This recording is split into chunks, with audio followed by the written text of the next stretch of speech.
नमस्कार दोस्तों, मैं हूं मनीष और आप लोग देख रहे हैं हमारी खास पेशकश बाला साहब ठाकरे के 10 रोचक किस्से। दोस्तों, अगर महाराष्ट्र की राजनीति के बारे में बात करें और बाला साहब ठाकरे का जिक्र ना हो, ऐसा हो ही नहीं सकता। सीधी बोली, चेहरे पर आत्मविश्वास और लोगों को एकजुट करने का हुनर, इन्हीं विशेषताओं ने बाला साहब ठाकरे को महाराष्ट्र की राजनीति का अहम व्यक्ति बना दिया। बाला साहब ठाकरे का महाराष्ट्र के लोगों पर जो प्रभाव रहा वो वाकई देखने वाला था। आइए दोस्तों, जानते हैं बाला साहब ठाकरे के बारे में 10 रोचक किस्से। बाला साहब ठाकरे के पिता केशव सीताराम ठाकरे संयुक्त महाराष्ट्र आंदोलन में प्रमुख रूप से सक्रिय रहे और महाराष्ट्र की राजनीति में अहम किरदार निभाया।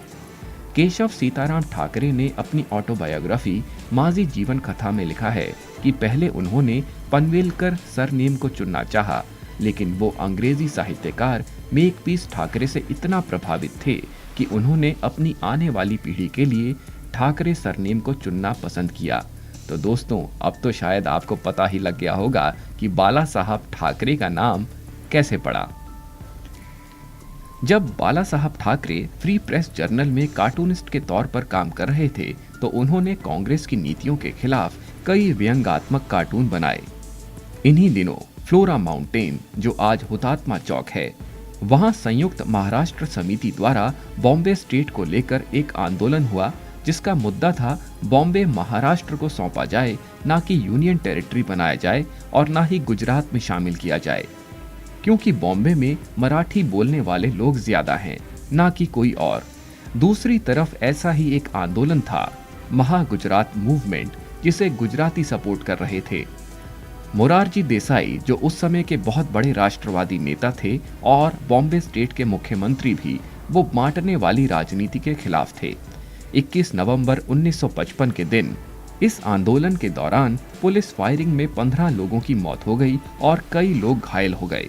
बाला साहब ठाकरे ने इसके लिए मोरारजी देसाई को जिम्मेदार माना और अखबार में अगले दिन कार्टून बनाया, जिसमें मोरारजी देसाई को मैन ईटर बताया गया। बाला साहब ठाकरे के एक बयान ने तहलका मचा दिया था, जब उन्होंने कहा था कि वो एडोल्फ हिटलर के बहुत बड़े प्रशंसक हैं। उन्होंने कहा कि जिस तरह से हिटलर ने अपनी विचारधारा को जनता तक पहुंचाया, वो काबिले तारीफ था। एक बार उन्होंने ये भी कहा कि मुझे लगता है कि मुझमें और हिटलर में काफी समानताएं हैं। भारत को एक ऐसा लीडर चाहिए जो नरम भी रहे और वक्त आने पर जनता के लिए उसके एक हाथ में डंडा भी होना चाहिए। हालांकि 21 जनवरी 2007 में उन्होंने अपने इस बयान पर सफाई दी।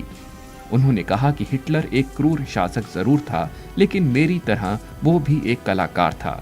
उसको देश और जनता को साथ में लेकर चलना आता था।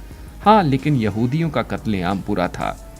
हर इंसान में कुछ अच्छाइयाँ होती हैं, कुछ बुराइयाँ। मैं भी उससे अछूता नहीं हूँ। बाला साहब ठाकरे भारत और पाकिस्तान के बीच होने वाले क्रिकेट मैचों के बेहद खिलाफ थे। एक बार गृह मंत्री सुशील कुमार शिंदे ने कहा कि हमें पिछली बातों को भुलाकर एक बार फिर नई शुरुआत करनी चाहिए। उनका इशारा पाकिस्तान प्रायोजित आतंकवाद और सरहद पर रोज होती भिड़ंत को भूलकर भविष्य के निर्माण की ओर जोर डाला। इस पर बाला साहब ठाकरे ने उन्हें आड़े हाथों लिया और अपने अखबार सामना में उन्हें ऐसी गलती ना करने की हिदायत दी, और साथ ही ये भी कहा कि वो महाराष्ट्र ही नहीं, पूरे भारत में कहीं भी भारत पाकिस्तान का मैच होने नहीं देंगे। ऐसा नहीं है कि बाला साहब ठाकरे की हर बात को महाराष्ट्र की जनता ने आंख बंद करके माना हो। एक बार शिवसेना ने युवाओं को वैलेंटाइंस डे का बहिष्कार करने को कहा और इसके विकल्प के तौर पर कोई और दिन चुनने के लिए कहा। युवाओं ने इसे पसंद नहीं किया। इसे इत्तेफाक ही माना जाए या कुछ और। अगले विधानसभा चुनावों में इसका उल्टा असर पड़ा और शिवसेना को विधानसभा चुनावों में कम सीटें मिली।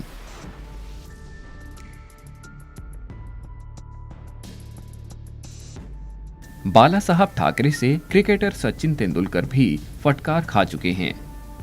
बाला साहब ठाकरे ने हमेशा से ही मराठियों के लिए नौकरी में सुरक्षा मांगी। उनके अनुसार मराठियों को महाराष्ट्र में हमेशा यूपी बिहार वालों से कड़ी प्रतिस्पर्धा का सामना करना पड़ता था। इसीलिए उन्होंने कहा कि महाराष्ट्र में बाहर से आए लोगों पर रोक लगाई जाए। इस पर सचिन तेंदुलकर ने ये कह दिया कि महाराष्ट्र तो पूरे भारत का है, यहाँ कोई भी आ सकता है, जा सकता है। इस पर ठाकरे ने उन्हें आड़े हाथों लिया। उन्होंने कहा कि सचिन क्रिकेट की पिच पर ही रहें, राजनीति का खेल उन्हें खेलने दें। उन्होंने अपने अखबार सामना में यहाँ तक कह दिया था कि एक बिहारी 100 बीमारी। बाला साहब ठाकरे ने भारतीय टेनिस स्टार सानिया मिर्जा को भी नहीं बख्शा। बाला साहब ठाकरे ने यहाँ तक कह दिया कि सानिया मिर्जा अपने ऑफ कोर्ट खेल की वजह से पॉपुलर हैं, ना कि ऑन कोर्ट खेल की वजह से।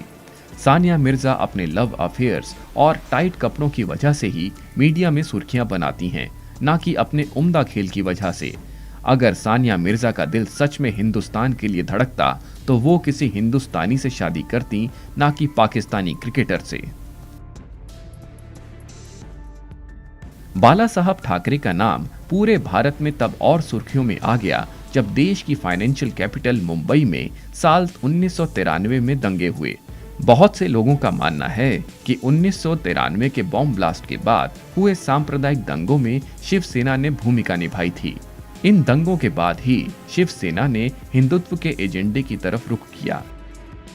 दोस्तों, बात साल 1975 की है, जब तत्कालीन प्रधानमंत्री इंदिरा गांधी ने देश में इमरजेंसी लगाई। जब पूरा भारत इमरजेंसी के खिलाफ था तो बाला साहब ठाकरे इमरजेंसी के समर्थन में आए और आने वाले कुछ सालों में शिवसेना ने जल्द ही पूरे महाराष्ट्र में अपनी जड़ें जमा लीं। बाला साहब ठाकरे की मृत्यु 17 नवंबर 2012 को कार्डियक अरेस्ट से मुंबई में हुई। वे 86 साल के थे। उनकी मृत्यु की खबर मिलते ही पूरा मुंबई मानो थम सा गया। पूरा महाराष्ट्र शोक में डूब गया। उनकी अंतिम यात्रा में बड़ी संख्या में लोग आए। उन्हें 21 तोपों की सलामी दी गई। ये सलामी प्रधानमंत्री या राष्ट्रपति को ही मिलती है। दोस्तों, उम्मीद करते हैं कि आपको हमारी खास पेशकश बाला साहब ठाकरे के 10 रोचक किस्से जरूर पसंद आया होगा। आगे भी हम आपको इसी तरह के रोचक किस्से सुनाते रहेंगे। तब तक आप देखते रहिए हमारा चैनल। धन्यवाद।